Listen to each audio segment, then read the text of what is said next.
सो है गाइज, कैसे हैं आप सब। जैसा कि हम पढ़ रहे हैं राष्ट्रीय गौरव एवं भारतीय चिंतन, इसका 6 पार्ट ऑलरेडी हमने बना दिया है। अगर आप उस वीडियो को नहीं देखें तो जाकर प्ले लिस्ट में आप जाकर जरूर देख लीजिएगा। और ये 7वां वीडियो है, ठीक, 7वां वीडियो है। अगर आप महात्मा गांधी काशी विद्यापीठ से हैं या फिर किसी भी ऑल यूनिवर्सिटी से, किसी भी यूनिवर्सिटी से आप हैं तो इस वीडियो को देख सकते हैं, ठीक है। और ये राष्ट्रीय गौरव एवं पर्यावरण का जो होता है पेपर, ये मोस्ट इंपॉर्टेंट होता है, कंपलसरी होता है। क्योंकि अगर इस वाले पेपर में आप पास आउट नहीं कर सकते हैं ना तो आप फेल माने जाएंगे भाई साहब। तो क्या करेंगे आप, इस वीडियो को देखिए, अपने फ्रेंड्स में शेयर कीजिए, और आपके घर में या फिर कोई दोस्त हो या फिर रिलेटिव हो अगर बीए बीएससी बीकॉम कर रहा है तो इसको भेजिए वीडियो को, और चैनल को सब्सक्राइब करवाइए। चलिए बिना टाइम वेस्ट किए शुरू करते हैं, और हम मोस्ट इंपॉर्टेंट क्वेश्चन को ही इसमें लेते हैं। तो चलिए देख लेते हैं क्वेश्चन को। हमारे पास देखिए पहला क्वेश्चन यहाँ पर मोस्ट इंपॉर्टेंट क्वेश्चन, जितने भी प्रीवियस ईयर का क्वेश्चन रहते हैं हम इसको प्रोवाइड कराते हैं आपके लिए, और हम ऐसे ही आपके लिए वीडियो बनाते रहेंगे। प्लीज़ हमारे चैनल को सब्सक्राइब कर लीजिए और अपने फ्रेंड में ग्रुप में शेयर कर दीजिए। चलिए बिना टाइम वेस्ट किए शुरू करते हैं। पहला क्वेश्चन यहाँ पर देखो क्या कह रहा है महात्मा बुद्ध की माता का क्या नाम था, ठीक है, या महात्मा बुद्ध की माता थी, ठीक है। यहाँ पर हमारे पास पहला क्वेश्चन कर रहा है महात्मा बुद्ध की माता थी, कौन थी, यहाँ पर देख लेते हैं।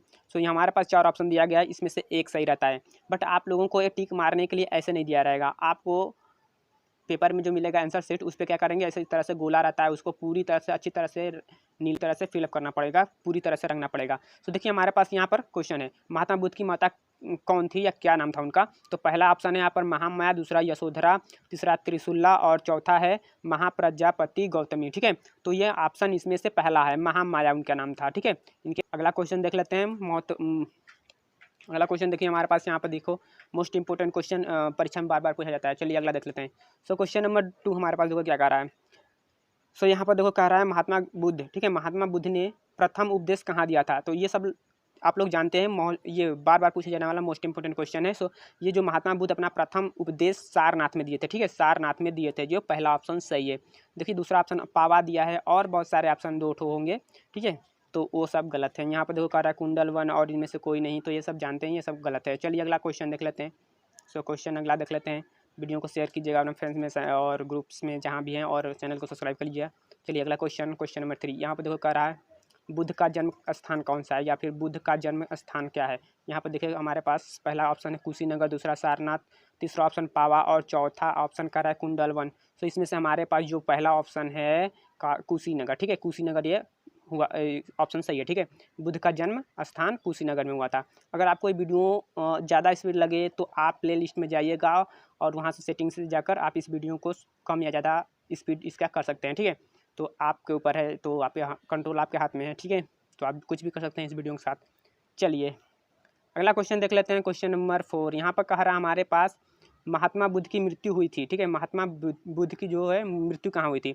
देखो पहला ऑप्शन है कुशीनगर, दूसरा सारनाथ, तीसरा पावा, और चौथा ऑप्शन है कुंडल वन। इसमें से जो पहला ऑप्शन है ये कुशीनगर वाला, ठीक है, कुशीनगर में इनकी मृत्यु भी हुई थी और जन्म भी हुआ था, ठीक है। चलिए अगला क्वेश्चन देख लेते हैं। Most important question, repeated question, previous year में आया था, ठीक है। क्वेश्चन नंबर 5 कह रहा है, क्वेश्चन नंबर 5 कह रहा है नीलकंठ किसे माना गया है, नीलकंठ किसे माना गया है। यहाँ पर देखो हमारे पास कह रहा है भगवान शिव को, भगवान राम को, भगवान विष्णु को, या फिर भगवान कृष्ण को। तो नीलकंठ किसको माना गया, शिव को, क्योंकि वो विष पी गए थे ना, विष पीने के कारण उनका कंठ जो था नीला हो गया था, इसलिए इसको नीलकंठ कहा जाता है, ठीक है। अगला क्वेश्चन, चलिए क्वेश्चन नंबर 6 हमारे पास कह रहा है बौद्ध धर्म का प्रचार किस भाषा में हुआ था, ठीक है। बौद्ध धर्म का जो प्रचार हुआ था किस भाषा में हुआ था। तो बहुत ही इंपॉर्टेंट क्वेश्चन, बार बार पूछे गए रिपीटेड क्वेश्चन। बौद्ध धर्म का प्रचार किस भाषा में हुआ था, ठीक हो। पहला कह रहा है पाली, दूसरा संस्कृत, तीसरा हिंदी, और चौथा ऑप्शन कह रहा है प्राकृत, ठीक है। तो जो बौद्ध धर्म का प्रचार हुआ था वो पाली भाषा में हुआ था, पहला ऑप्शन सही है, बिल्कुल करेक्ट। अगला क्वेश्चन देख लेते हैं। अगला क्वेश्चन हमारे पास क्वेश्चन नंबर 7। क्वेश्चन नंबर 7 यहाँ पर देखो क्या कह रहा है। क्वेश्चन नंबर 7 कह रहा है त्रिपिटक, ठीक है, त्रिपिटक किसका साहित्य है, त्रिपिटक है जो किसका साहित्य है। तो यहाँ पर पहला जैनों का, दूसरा बौद्धों का, तीसरा वैष्णवों का, और चौथा ऑप्शन कर रहा है शैवों का, ठीक है। तो ये बौद्धों का, ठीक है, दूसरा ऑप्शन वैद्यों का ये धर्म है, ठीक है, साहित्य है, बौद्धों का ये साहित्य है। अगला क्वेश्चन देख लेते हैं। अगला क्वेश्चन नंबर 8 देखो क्या कह रहा है धर्म चक्र परिवर्तन, यहाँ देखिए परावर्तक रहेगा, ठीक है, परावर्तक, ठीक है। यहाँ पर क रहेगा, सो टाइपिंग में मिस्टेक है। धर्मचक्र प्रवर्तक यहाँ पर क रहेगा, तो धर्मचक्र प्रवर्तक किसे कहा जाता है? महात्मा बुद्ध का प्रथम उपदेश को कहा जाता है, ठीक है। तो यही पहला ऑप्शन सही है, महात्मा बुद्ध के प्रथम उपदेश को धर्मचक्र प्रवर्तक कहा जाता है, ठीक है। यहाँ पर मिस्टेक है टाइपिंग में, तो उसके लिए सॉरी, ठीक है। अगला क्वेश्चन देख लेते हैं। तो देखो अगला क्वेश्चन हमारे पास क्या दिया है, क्वेश्चन नंबर 9, ठीक है। क्वेश्चन नंबर 9 देखो क्या दिया है, बहुत ही इंपॉर्टेंट क्वेश्चन है। सो क्वेश्चन नंबर 9 इसका रहा, इनमें से कौन वैदिक देवता नहीं है, ठीक है। इनमें से कौन वैदिक देवता नहीं है? तो देखो पहला ऑप्शन इंद्र, दूसरा हनुमान, तीसरा अग्नि और चौथा ऑप्शन हमारे पास है विष्णु, ठीक है। चौथा ऑप्शन है विष्णु। तो जो हनुमान जी थे, हनुमान, ठीक है, हनुमान थे वो नहीं है, ठीक है। वैदिक देवता हनुमान जी नहीं है, ठीक है। तो ये हमारे पास हनुमान ऑप्शन सही है। जो वैदिक देवता इनमें से कौन नहीं थे, तो हनुमान नहीं है, ठीक है। चलिए अगला क्वेश्चन देख लेते हैं। सो क्वेश्चन नंबर 10 यहाँ पर देखिए, मोस्ट इंपॉर्टेंट, ठीक है। क्वेश्चन नंबर 10 कह राम की कथा इनमें से किस ग्रंथ में नहीं है, ठीक है।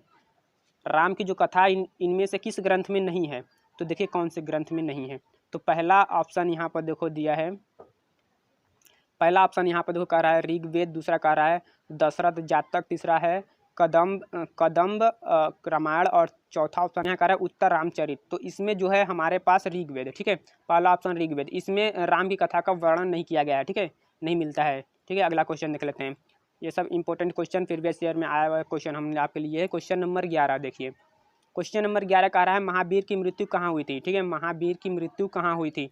तो पहला ऑप्शन है पावापुरी, दूसरा है कुशीनगर, तीसरा ऑप्शन है कुंडगांव और चौथा ऑप्शन इनमें से कोई नहीं। तो जो महावीर की मृत्यु हुई थी वो पावापुरी में हुई थी। मोस्ट इंपॉर्टेंट क्वेश्चन, टिक लगा लीजिए। ये वाला आप गेस पेपर में या फिर अनसॉल्व कहीं भी है तो ये वाला सब टिक लगा लीजिए, क्योंकि क्वेश्चन यहीं से ही आता है, ठीक है। अगला question, question number 12, question number 12 देखो क्या दिया है। क्वेश्चन नंबर 12 कह रहा है बौद्ध धर्म में ज्ञान को कहा गया है। बौद्ध धर्म में ज्ञान को क्या कहा गया है, इसको देखते हैं क्या है। पहला कह रहा है कौवल्य, दूसरा संबोधि का, यार चलो देखो यहाँ कह रहा है, पहला ऑप्शन कह रहा है कौवल्य, दूसरा कह रहा है संबोधि, तीसरा कह रहा है निर्वाण और चौथा ऑप्शन त्रिरत्न। सो यहाँ पर हमारे पास कौवल्य, पहला ऑप्शन सही है, कौवल्य कहा जाता है। बौद्ध धर्म में ज्ञान को कौवल्य कहा जाता है, ठीक है। अगला क्वेश्चन देखिए, क्वेश्चन नंबर यहाँ पर हमारे पास 13 नंबर क्वेश्चन क्या कह रहा है। क्वेश्चन नंबर 13 कह रहा है दशमलव प्रणाली किसकी देन है? दशमलव प्रणाली किसकी देन है? क्वेश्चन नंबर 13 कह रहा है दशमलव प्रणाली किसकी देन है? तो पहला ऑप्शन है भारत की, दूसरा चीन की, तीसरा जापान की और चौथा ऑप्शन है कह रहा है जर्मनी की। तो जो दशमलव प्रणाली है वो भारत की देन है, ठीक है। दशमलव की खोज कहाँ हुई थी? भारत में, वहीं से दशमलव प्रणाली भारत की देन है, ठीक है। अगला क्वेश्चन, क्वेश्चन नंबर 14 देखो क्या कह रहा है, पुरुषार्थों की संख्या कितनी है? पुरुषार्थों की संख्या कितनी है? पहला ऑप्शन है 6, दूसरा ऑप्शन है 4, तीसरा ऑप्शन है 8 और चौथा ऑप्शन में 2। सो पुरुषार्थों की जो संख्या है वो 4 है, तो दूसरा ऑप्शन सही है, पुरुषार्थों की संख्या 4 होती है, ठीक है। अगला क्वेश्चन 4 होती है। अगला क्वेश्चन देख लेते हैं।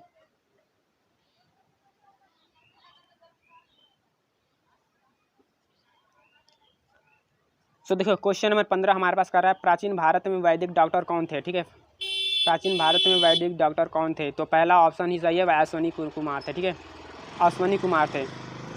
यहाँ पर देखिए ऑप्शन और दिया है, सुश्रुत थे, चरक थे, इनमें से कोई नहीं, तो अश्वनी कुमार था, यही वाला ऑप्शन सही है। भारत के प्राचीन वैदिक डॉक्टर यही हैं, अश्वनी कुमार।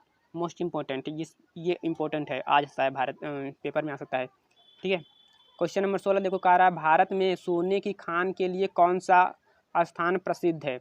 भारत में सोने की खान के लिए कौन सा स्थान प्रसिद्ध है? तो पहला ऑप्शन है कोलार, दूसरा है खेतड़ी और 2 ऑप्शन है, तो कोलार वाला ऑप्शन सही है, ठीक है, कोलार वाला ऑप्शन सही है। तो तीसरा ऑप्शन यहाँ पर देखो क्या दिया है, पहला कह रहा है झारियाँ और चौथा ऑप्शन है नंदिनी, ठीक है। तो ये वाला हमारे पास जो दूसरा ऑप्शन है, सॉरी ये ऑप्शन, ये कह रहा है कौन सा स्थान प्रसिद्ध है सोने के लिए, भारत में सोने के लिए कौन सा स्थान प्रसिद्ध है? तो ये कोलार, ठीक है, कोलार, ये वाला ऑप्शन सही है, पहला ऑप्शन सही है। अगला क्वेश्चन देख लेते हैं। सो अगला क्वेश्चन हमारे पास क्वेश्चन नंबर 17, क्वेश्चन नंबर 17 देखो यहाँ पर हमारे पास क्या दिया है। हमारे पास क्वेश्चन नंबर 17 में कह रहा है प्राचीन भारत में कौन सी धातु पवित्र मानी जाती थी? प्राचीन भारत में कौन सी धातु पवित्र मानी जाती थी? तो पहला ऑप्शन यहाँ पर पीतल, दूसरा तांबा, तीसरा लोहा और चौथा ऑप्शन दिया है चांदी, चौथा ऑप्शन चांदी दिया है। तो ये हमारे पास जो प्राचीन काल में जो मानी जाती थी शुद्ध धातु वो थी तांबा, ठीक है, तांबा। ऑप्शन दूसरा सही है। अगला क्वेश्चन देख लेते हैं, question number 18। Question number 18 most important. यहाँ पर देखो क्या कह रहा है, क्वेश्चन नंबर 18, चरक संहिता जो है, चरक संहिता किसकी रचना है, ठीक है, तो ये चरक की है, ठीक है, चरक की है। अगला क्वेश्चन देख लेते हैं, और इसमें बहुत सारा ऑप्शन दिया गया है, सुश्रुत दिया है, अश्विनी कुमार दिया है, और इनमें से कोई नहीं दिया है, तो ये हमारे पास चरक ऑप्शन सही है, चरक ऑप्शन सही है। अगला क्वेश्चन देख लेते हैं, क्वेश्चन नंबर 19, ठीक है, क्वेश्चन नंबर 19। यहाँ क्वेश्चन नंबर 19 हमारे पास कह रहा है जीवक, जीवक जो है किसका राज्य वैद्य था, ठीक है, जीवक किसका राज्य वैद्य था, वैद्य का मतलब वो जो औषधि देते हैं ना उनका, उसको कहा जाता है, ठीक है। जो जीवक जो था किसका राज्य वैद्य था, तो ये हमारे पास कह रहा है, ऑप्शन देखो 4 ऑप्शन है, कह रहा है अजातशत्रु, दूसरा का है बिंबिसार, और तीसरा ऑप्शन है कनिष्क, और चौथा ऑप्शन इसमें से कोई नहीं। तो जो चरक था वो बिंबिसार का राज्य वैद्य था, ठीक है, बिंबिसार, ये वाला ऑप्शन सही है। क्वेश्चन 19 का दूसरा ऑप्शन सही है। अगला क्वेश्चन देख लिया जाए, सो ये मोस्ट इंपॉर्टेंट, ठीक है, मोस्ट इंपॉर्टेंट कह सकते हो इसको, क्योंकि देखो ये बार बार परीक्षा में आ गया है क्वेश्चन। सो इसको देख लेते हैं। क्वेश्चन नंबर 20 हमारे पास देखो क्या कह रहा है, कह रहा लिंगराज मंदिर कहाँ स्थित है, सो बहुत इंपॉर्टेंट, ठीक है। तो ये कह रहा है भुवनेश्वर, दूसरा कह रहा है खजुराहो, तीसरा महाराष्ट्र, और तीसरा कह रहा है चौथा ऑप्शन जो हमारे पास कह रहा है महाबलीपुरम, ठीक है, महाबलीपुरम। सो जो हमारे पास लिंगराज मंदिर स्थित है वो भुवनेश्वरम में, ठीक है, भुवनेश्वर में स्थित है, ठीक है। बहुत ही ये इंपॉर्टेंट क्वेश्चन था। सो गाइज आज के लिए इतना ही। अगर आपको वीडियो पसंद आए तो प्लीज़ अपने फ्रेंड में ज़रूर शेयर कीजिएगा, और ऐसे ही वीडियो आपके लिए हम बनाते रहेंगे, तो प्लीज़ हमारे चैनल को सब्सक्राइब कर लीजिए, और मिलते हैं अगले वीडियो में। सो वीडियो देख लिए, थैंक्स।